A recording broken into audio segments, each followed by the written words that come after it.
Pemirsa, untuk mengetahui perkembangan perdagangan komoditas, kita telah terhubung dengan Dina Ariyanti, Senior Manager Eksekutif Equity World Futures. Mbak Dina, terima kasih sudah bergabung bersama kami di Closing Market. Seperti apa pergerakan harga emas merespon inflasi Amerika Serikat hingga sore ini? Baik, untuk harga emas sendiri sebenarnya untuk isu inflasi ini sudah terespon sejak hari Selasa kemarin dan harga emas sendiri sempat mengalami kenaikan, namun masih terbatasi oleh imbal hasil treasury Amerika yang cukup tinggi, sehingga untuk sekarang harga emas itu terperangkap pada pola yang sideways dengan batas supportnya di 1.720 per troy ounce dan batas resistannya di level 1.760 per troy ounce. Mengalami kenaikan tapi cukup terbatas. Bagaimana pengaruh penghentian vaksin Johnson & Johnson terhadap transaksi komoditas hingga sore ini? Analisa Anda, Mbak Dina.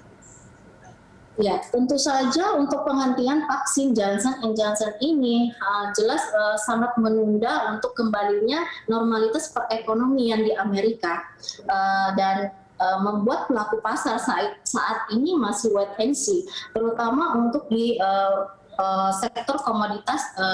Padahal sebelumnya harga minyak sendiri sempat mengalami kenaikan. Untuk minyak WTI-nya ini mengalami kenaikan di kisaran 1,23% di harga 60,492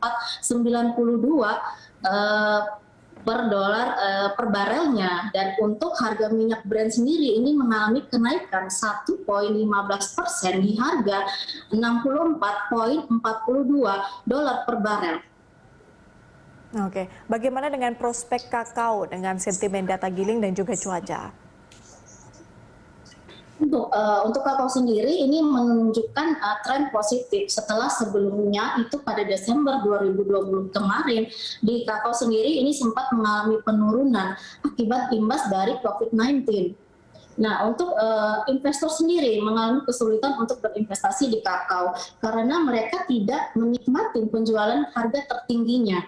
Namun start pada Imlek kemarin, harga untuk kakao ini cukup membaik setelah para produsen juga mulai meningkatkan produksinya, apalagi menjelang Idul Fitri ini. Dan sebenarnya untuk cuaca sendiri ini punya pengaruh yang cukup signifikan ya, karena akan mempengaruhi supply and demand-nya.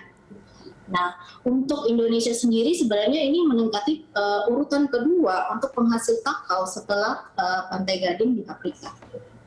Oke, untuk komoditas lain, Mbak Dina, bagaimana prospek kopi dan juga online hingga pekan depan? Kalau untuk baik untuk online sendiri sebenarnya ini masih cukup kuat. Kalaupun terjadi penurunan itu lebih bersifat harian, mungkin disebabkan oleh aksi taking profit oleh para spekulan. Nah, untuk mingguannya ini masih di kisaran netral. Untuk jangka panjang atau bulanannya masih bersifat bullish, maka akan ada optimisme untuk di online sendiri ini akan mengalami kenaikan. Ditambah lagi dengan progres BBM, konversi BBM ke biodiesel. Sudah jelas ini akan meningkatkan lagi karena online ini yang merupakan bahan dasar untuk biodiesel sendiri. Dan untuk kopi sendiri ini mengalami peningkatan juga karena dari beberapa wilayah Eropa yang sudah melakukan pelonggaran lockdown, sehingga untuk kafe-kafe sendiri sudah banyak yang beroperasi. Jadi peningkatan untuk permintaan kopi sendiri ini semakin meningkat, jadi mendongkrak harga kopi itu sendiri. Oke, untuk komoditas oleh dan juga kopi, proyeksi Anda bahwa akan mengalami kenaikan. Kemudian, sentimen apa yang harus diwaspadai pelaku pasar hingga akhir pekan, Mbak Dina? Ya, untuk akhir pekan, untuk sentimen sendiri masih tentang inflasi Amerika yang cukup tinggi, dan ada beberapa data juga yang akan dirilis biasanya untuk akhir pekan sendiri. Salah satunya ada jobless claim, retail sale, terus ada building permit juga. Jadi para pelaku pasar mungkin harus mewaspadai beberapa data yang akan dirilis tersebut. Oke. Baik, terima kasih informasi dan analisis Anda, Mbak Dina. Pemirsa, demikian Dina Ariyanti, Senior Manager Eksekutif Equity World Futures.